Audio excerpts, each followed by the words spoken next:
নমস্কার বন্ধুরা, আমি সুস্মিতা বাংলা ক্যানভাস চ্যানেলে সকলকে স্বাগত জানাই। তোমাদের সাথে আজকে শেয়ার করব একটা দারুণ ইউনিক রেসিপি, যেটা তোমরা বাড়িতে বানালেই বুঝতে পারবে কতটা মজাদার খেতে। তো চলো দেখে নেওয়া যাক। আর তার আগে বলে নিই, যদি তোমরা ভিডিওটাকে না লাইক করো তাহলে প্রথমে আগে লাইক করে নাও, আর চ্যানেলে নতুন বন্ধু হলে অবশ্যই সাবস্ক্রাইব করে নেবে, আর পাশে থাকা বেল আইকনটা অবশ্যই প্রেস করবে নতুন ভিডিওর আপডেটসের জন্য। তো চলো ঝটপট দেখে নিই আজকের রেসিপি।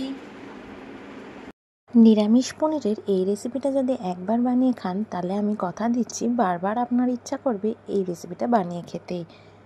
খুব সহজ পদ্ধতিতে এবং ঘরোয়া উপকরণ দিয়ে এই পনিরের রেসিপিটা তৈরি হয়ে যায়।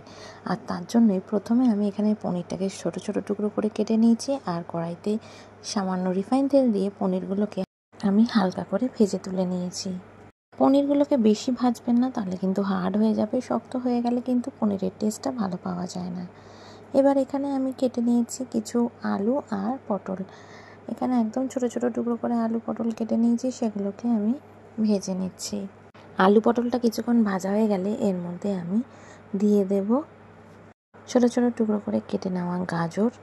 এবার এই সব কিছুকে 1 থেকে 1.5 মিনিট মতো খুব ভালো করে ফ্রাই করে নেবেন। আর সাথে আমি এখানে বিনস কেটে নিয়েছিলাম লম্বা লম্বা করে, সেগুলোকেও দিয়ে দিলাম। ওগুলো ওদিকে ভাজা হচ্ছে, আর এদিকে মিক্সিং জারে সাদা তিল আর পোস্তটা ভালো করে শুকনো করে গ্রাইন্ড করে নিলাম। এবার এখানে 4খানা কাঁচা লঙ্কা আর সামান্য নুন দিয়ে অল্প জল দিয়ে ভালো করে একটা মিহি পেস্ট তৈরি করে নিলাম। এদিকে কিন্তু আলু, গাজর, বিনস সমস্তটাই ভালো করে ভাজা হয়ে গেছে। এবার এর মধ্যে সাদা তিল আর পোস্ত বাটাটা দিয়ে দিলাম, সামান্য হলুদ গুঁড়ো, কিছুটা পরিমাণে কাশ্মীরি লঙ্কার গুঁড়ো আর সামান্য মিক্সি ধোয়া জল দিয়ে খুব ভালো করে সমস্ত সবজির সাথে এই পেস্টটাকে মিক্স করে নিচ্ছি। খুব ভালো করে মশলাটাকে কষিয়ে নিয়েছি, সামান্য পরিমাণে জল দিয়েছি, আর সেই জলটাকে একটুখানি টানিয়ে নেব, কারণ এই রান্নাটা কিন্তু একটু মাখো মাখো হয়, বেশি ঝোল থাকে না। আপনারা চাইলে কিন্তু অবশ্যই গ্রেভির ঝোলটা বাড়ানোর জন্য এখানে বেশি বেশি জল দিতে পারেন। আর আমি এখন যে জলটা দিলাম সেটা সেদ্ধ হওয়ার জন্য, পরে কিন্তু এটা আমি টানিয়ে নেব।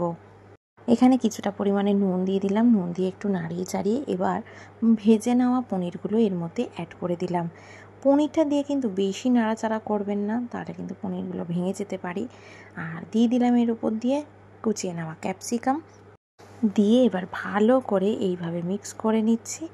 আর এবার এটাকে ঢাকা দিয়ে রান্না করে নেব 3 থেকে 4 মিনিট।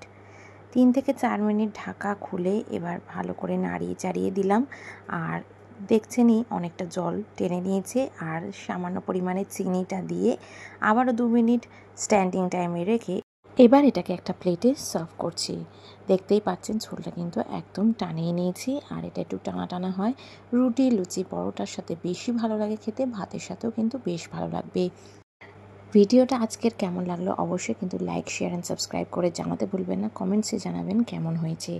ভালো লেগে থাকলে অবশ্যই পাশে থাকবেন, আর পাশে থাকা বেল আইকনটা প্রেস করে দেবেন নতুন ভিডিওর আপডেটসের জন্য। ভালো থাকবেন, সুস্থ থাকবেন, দেখা হবে নতুন একটি রান্নার ব্লগে। টাটা।